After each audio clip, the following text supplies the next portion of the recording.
आप सभी ने एक कहावत खूब सुनी होगी, दूध का जला छाछ भी फूंक फूंक कर पीता है। यह कहावत आज समर्थन मूल्य पर धान उपार्जन करने वाले समितियों के प्रभारियों पर बिल्कुल ही सटीक बैठती हुई नजर आई। ऐसा इसीलिए क्योंकि 2 दिसंबर से समर्थन मूल्य पर धान की खरीदी होनी है, लेकिन इससे पहले अपनी सुविधा को ध्यान में रखते हुए कटंगी तहसील क्षेत्र के समस्त धान खरीदी केंद्रों के प्रभारियों ने सहकारी समिति कर्मचारी संघ के बैनर तले बुधवार को एसडीएम के नाम तहसीलदार छवि पंत को एक ज्ञापन सौंपकर खरीदी केंद्रों में सर्वेयर की नियुक्ति करवाने की मांग कर डाली है। दरअसल खरीफ सत्र 2023-24 में धान उपार्जन करने वाली समिति बनेरा, कटेरा, सिरपुर, भजियापार, जरामो गांव, जाम, समतपुरी और कटंगी सहित अत्रि सांगी केप के खरीदी प्रभारियों ने जब धान का परिधान किया तो करीब 1386 क्विंटल धान का शार्टेज बताकर प्रभारियों को नोटिस जारी कर दिया गया और उन्हें 3 दिन के भीतर धान की कमी नहीं हुई है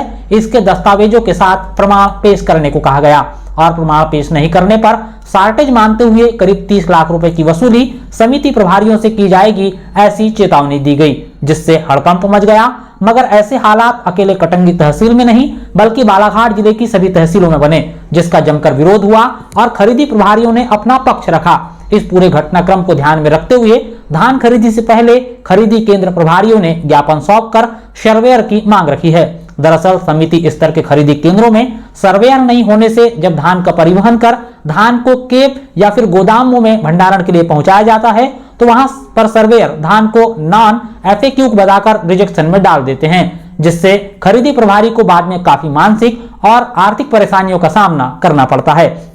खरीदी केंद्र प्रभारियों के ज्ञापन सौंपने की एक दूसरी बड़ी वजह यह भी है कि शासन ने 2 दिसंबर से धान खरीदी की तिथि निश्चित कर रखी है, परंतु बालाघाट जिले में केंद्रों से धान का परिवहन कैसे होगा यह अब तक तय नहीं हो पाया है। सहकारी समिति कर्मचारियों ने कलेक्टर कार्यालय की खाद्य शाखा के एक पत्र का हवाला देते हुए बताया कि समिति स्तर पर उपार्जित धान स्कंद को भंडारण स्थल तक परिवहन के पहले 15 दिनों तक अस्थायी रूप से समिति में भंडारण किया जाएगा, जबकि कई केंद्रों में सीमेंटीकरण पर फर्श उपलब्ध नहीं है। धान को प्राकृतिक नुकसान से बचाने के लिए भी पर्याप्त बंदोबस्त नहीं है। ऐसे में अगर समिति में 15 दिनों तक धान रखा जाता है तो धान में सूखापन और कमी की स्थिति निर्मित होगी, जिसका नुकसान बाद में उपार्जन प्रभारी से वसूला जाता है, जिसे लेकर समिति ने स्पष्ट कर दिया है कि ऐसा होता है तो इसमें संपूर्ण जिम्मेदारी समिति की ना होकर शासन प्रशासन की भी होगी। निर्वाचित भी किया गया है मुझे सभी कर्मचारियों के सहयोग से और कुछ मेरे कृषकों के साथ और जो कर्मचारियों के साथ जो अनियमितता हो रही थी, मैं उस तारतम्य में एक ज्ञापन देने आया हूं अपने एसडीएम साहब को कि जो अभी जो पूर्व शासन ने अपने विवेक से जो केंद्र स्थापित किया था वो कुछ समितियों की जर्जर हालतों को देखते हुए और आर्थिक स्थिति समितियों की सबल नहीं है। प्रतिवर्ष धान खरीदी उपार्जन में जो शॉर्टेज होता है उसको देखते हुए उनने केप में निर्धारित कर दिया था, लेकिन किसानों की कुछ मांग थी जिस कारण से उनने और यहाँ के जनप्रतिनिधियों के भी द्वारा मांग की गई कि अगर यथास्थान केंद्रों पर ही खरीदी की जाए तो ज़्यादा बेटर होगा। उस मांग को स्वीकार भी कर लिया गया है और हमारे भी द्वारा हम लोग खरीदी करने के लिए तैयार हैं, लेकिन कुछ समितियों स्तर पर जो हमारे को परेशानी आ रही है, जैसे हम कृषकों का धान खरीदते हैं, कृषक का धान माटी से ही उगता है, लेकिन उसमें कुछ कभी कभी हार्वेस्टर का ज़माना है, टेक्निकल ज़माना है कि ये गाड़ी बैल से तो हो नहीं रही कहानी,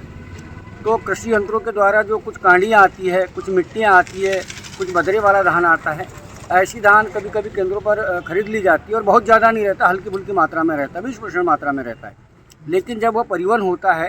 तो परिवहन के लिए वह चाहे केप में जाए या गोदाम में जाए, वहाँ पर जो सर्वेयर होते हैं उनके द्वारा उस धान को रिजेक्ट कर दिया जाता है, नॉन एफएक्यू बता दिया जाता है, जिस कारण से हमारा कर्मचारी परेशान हो जाता है।